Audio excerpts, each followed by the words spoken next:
یہ امام بخاری نے ان کتابوں کی اس کتاب کے اندر اس حدیث کو پیش کیا ہے اور ثابت کیا ہے کہ نبی پاک صلی اللہ علیہ وسلم بہت بڑے ماہر نفسیات بھی ہیں۔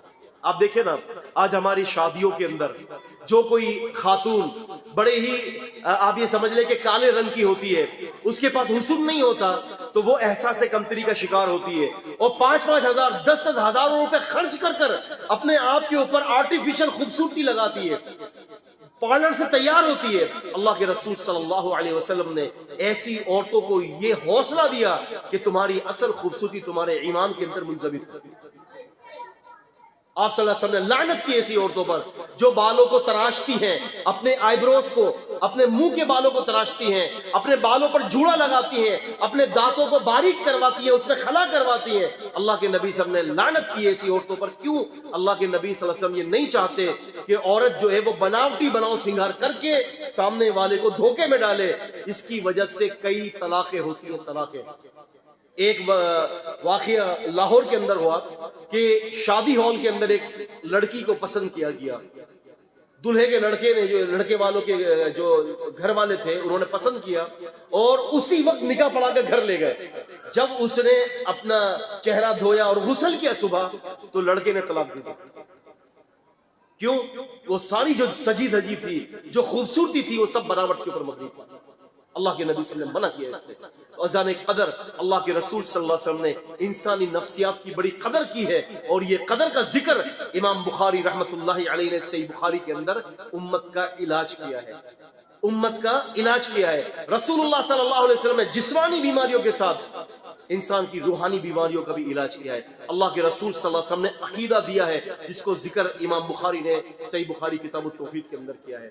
اذان قدر باتیں تو بہت ساری ہیں، لیکن بات صرف اتنی سی ہے کہ جو خوبصورتی اور جو تحفظ اللہ تعالیٰ نے دین اسلام کو بخشا ہے، دین اسلام کے علاوہ کسی اور دین کے پاس یہ تحفظ نہیں ہے۔ جیسے کہ آج میرے خیال سے آخری حدیث پڑھائی گئی ہوگی کہ امام بخاری رحمۃ اللہ علیہ نے جو باب قائم کیا ہے وَنَضَعُ الْمَوَازِينَ الْقِسْطَ لِيَوْمِ الْقِيَامَةِ کہ ان اعمال بنی آدم وقولہم یوزن، کہ اعمال نامے جو ہے قیامت کے دن تولے جائیں گے، انسان کے اعمال کو اللہ تعالیٰ تولیں گے، بنی آدم کے قول کو بھی تولے گا، ان کے اعمال کو بھی تولے گا۔ امام بخاری نے جو اس سے جو روایت اخذ کی ہے اس سے امام بخاری نے عقیدہ توحید کے بڑے عظیم جواہر دکھائے ہیں۔ امام بخاری رحمۃ اللہ علیہ نے کتاب التوحید اور رد علی الجہمیہ کے نام سے ان لوگوں کا رد کیا ہے جو اللہ تعالیٰ کے وجود کو نہیں مانتے، ان لوگوں کا رد کیا ہے جو اللہ تعالیٰ کو اس طرح سے مانتے ہیں کہ اللہ تعالیٰ آپ کے بھی دل کے اندر ہے، اللہ میرے اندر بھی اپنی ذات کے اعتبار سے ہے، اللہ تعالیٰ جو ہے عرش سے اتر کر نبی علیہ السلام کی صورت کے اندر مدینے میں آ گیا، اللہ تعالیٰ یہاں بھی ہے، اللہ تعالیٰ وہاں بھی ہے۔ امام بخاری نے اپنے صحیح بخاری کتاب التوحید کے اندر ان سب کا رد کیا ہے، اور خصوصاً جس پر توجہ دلانی ہے میں نے وہ یہ ہے کہ امام بخاری نے الحاد کا زبردست طریقے سے رد کیا۔ الحاد سمجھتے ہیں؟ الحاد وہ لوگ کہ جو اللہ تعالیٰ کے وجود کے منکر ہیں، جو اللہ تعالیٰ کے وجود کو نہیں مانتے۔ امام بخاری نے کتاب التوحید کے اندر اور کتاب بدء الخلق کے اندر جو ہے ان لوگوں کا شدید قسم کا جو رد کیا۔ آج کا موضوع امام بخاری کے حوالے سے آپ نے آخری حدیث سن لی ہوگی، کلمتانی حبیبتانی للرحمن وخفیفتانی علی اللسان وثقیلتانی فی المیزان سبحان اللہ وبحمدہ سبحان اللہ العظیم، اور اس کی سند پر بھی بحث سن لی ہوگی۔ امام بخاری نے جو فرمایا حدثنا احمد بن اشکاب قال حدثنا محمد بن فضیل عن عمارة بن القعقاع عن ابی زرعہ عن ابی ہریرہ رضی اللہ تعالی عنہ، سند کے اوپر تو آپ نے تفسیر سن لی ہوگی، لیکن میں آپ کو بتاؤں امام بخاری نے کتاب التوحید کے ذریعے بڑے بڑے قیامت تک کے آنے والے فرقوں کا رد کیا ہے، اور وہ فرقے جس کا تعلق اللہ تعالیٰ کی توحید کے ساتھ ہوگا، جنہوں نے اللہ کی توحید کا انکار کیا، ان کا رد امام بخاری نے صحیح بخاری کی کتاب التوحید میں کی ہے۔ اب دیکھ لیں ملحد لوگوں کو، دیکھ لیں جو اللہ تعالیٰ کے وجود کو نہیں مانتے، جو اللہ تعالیٰ کی ذات کو نہیں مانتے۔ امام بخاری نے اللہ تعالیٰ کے نفس کو ثابت کیا ہے، اللہ تعالیٰ کے چہرے کو ثابت کیا ہے، اور دلائل پیش کیے کہ اللہ تعالیٰ کا وجود موجود ہے۔ ایک دفعہ امام احمد بن حنبل رحمۃ اللہ علیہ تشریف رکھتے تھے۔ امام احمد بن حنبل رحمہ اللہ سے کسی نے سوال کیا کہ کیا آپ کے پاس کوئی ایسی دلیل ہے کہ جو اللہ تعالیٰ کے وجود کو ثابت کرے؟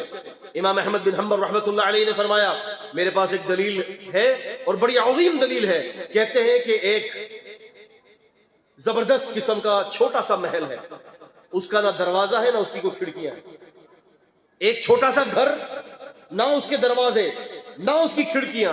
کہتے ہیں کہ اس کے اندر سے ایک زرد رنگ کی ایک زردی پیدا ہوتی ہے، اور اس زردی کے اندر سے ایک روح پیدا ہوتی ہے، ایک جسم پیدا ہوتا ہے، اور وہ جسم خود ہی اپنی رستہ بنا کر باہر آ جاتا ہے. امام احمد بن حنبل فرماتے ہیں یہ انڈا ہے، انڈے سے اندر نہ کوئی کھڑکی ہے نہ کوئی دروازہ ہے، اس انڈے کے اندر ایک روح پیدا ہوتی ہے، ایک جسم پیدا ہوتا ہے، اور وہ جسم کو کون سکھاتا ہے کہ چونچ مار کر اس دیوار سے، اس گھر سے باہر آنا ہے، اور جب وہ گھر سے باہر آتا ہے تو صحیح سالم ایک چوزا ہوتا ہے. امام احمد بن حنبل فرماتے ہیں بتاؤ اس کے اندر نہ دروازہ نہ کوئی کھڑکی ہے، اس انڈے کے اندر اس جان کو کس نے پیدا کیا؟ کہتے ہیں کہ اللہ کی قسم یہ اللہ کے وجود کی دلیل ہے. یہ کیا ہے؟ اللہ تعالیٰ کے وجود کی دلیل ہے.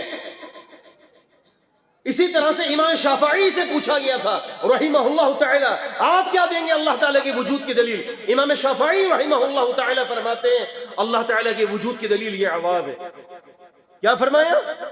اللہ تعالیٰ کی وجود کی دلیل یہ آواز ہے. کیسے؟ کہتے ہیں کہ دنیا کے اندر ہزاروں آدمی ہیں، سب کی آواز کے جو ہے وہ طریقہ اور سب کی آواز مختلف ہے. کہتے ہیں کہ سورس ایک ہے، گلا ایک ہے، بناوٹ ایک ہے، آوازیں سب کی مختلف ہے. کہتے ہیں کہ یہ اس بات کی دلیل ہے کہ اس کو مختلف کرنے والی ذات اللہ تعالیٰ کی ذات ہے. اللہ تعالیٰ کے وجود کیا، اللہ تعالیٰ کی ذات کے اوپر جو ہے حکم یہ واضح کر دیا کہ اللہ تعالیٰ کی ذات موجود ہے، اللہ تعالیٰ ہیں. بہت سارے لوگ آپ کو کہتے ہوئے ملیں گے کہ یار یہ بتاؤ کہ اللہ تعالیٰ اگر ہے تو اللہ تعالیٰ کو کس نے پیدا کیا؟ آپ کو یہی سوال کریں گے، اللہ تعالیٰ کو کس نے پیدا کیا؟ امام بخاری نے کتاب التوحید کے اندر بڑے دقیق الفاظوں سے اس بات کا بھی جواب دیا ہے کہ اللہ تعالیٰ پر غور و فکر مت کرنا، اگر اللہ تعالیٰ پر غور و فکر کرو گے تو تم اپنی عقل کو بھی کھو بیٹھو گے. آپ دیکھیں نا، میں ایک مثال دیتا ہوں، زمین اور آسمان کو چلانے والی اللہ کی ذات، اللہ تعالیٰ نے سب کو پیدا کیا. اب یہ سوال کہ اللہ تعالیٰ کو کس نے پیدا کیا، یہ بالکل بیکار ہے. بالکل اسی طرح سے کہ آپ سمجھ لیں ایک ریل گاڑی ہے، اس کے 30 ڈبے ہیں. آپ سمجھ رہے ہیں میری بات کو؟ یا آپ بولے تو میں بات ختم کر دیتا ہوں، مکمل کروں نا اپنی بات. دیکھیں ایک ریل گاڑی ہے، اس کے 30 ڈبے ہیں. اگر آپ مجھ سے پوچھیں گے یار یہ بتائیے کہ 30واں ڈبہ جو ہے اس کو کون سا ڈبہ چلا رہا ہے، تو ہم کیا کہیں گے؟ 29واں ڈبہ.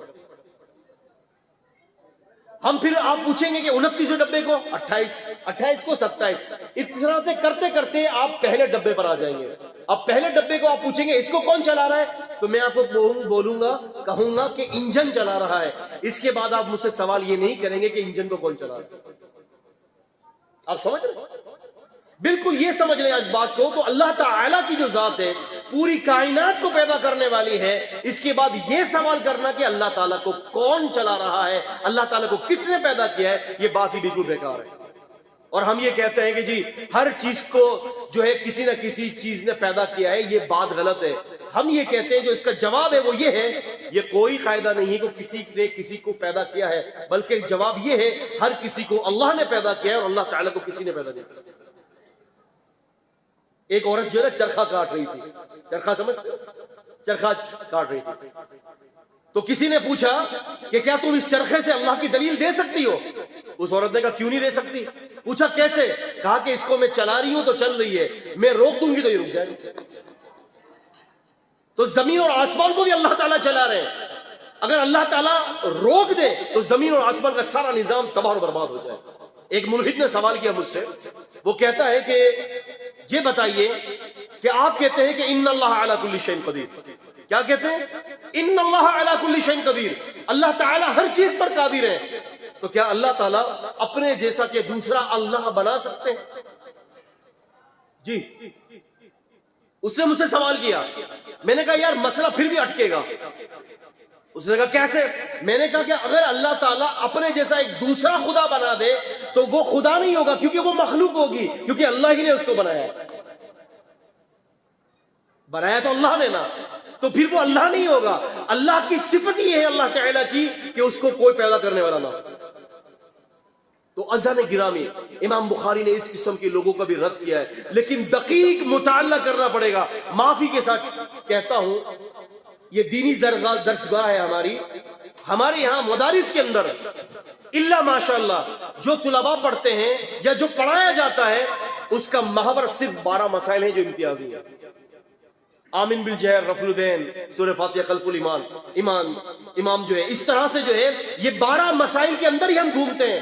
اللہ کی قسم کھا کے کہہ رہا ہوں صحیح بخاری کا تعلق صرف ان 12 مسائل کے ساتھ نہیں ہے. قیامت تک کا کوئی بھی ایسا مسئلہ ہو جس کو امت کے ساتھ درپیش ہو، امت پریشان ہو، آئے قرآن اور حدیث کے سامنے رکھے، یہ صحیح بخاری اس مسئلے کا حل دے دے گی آپ کو.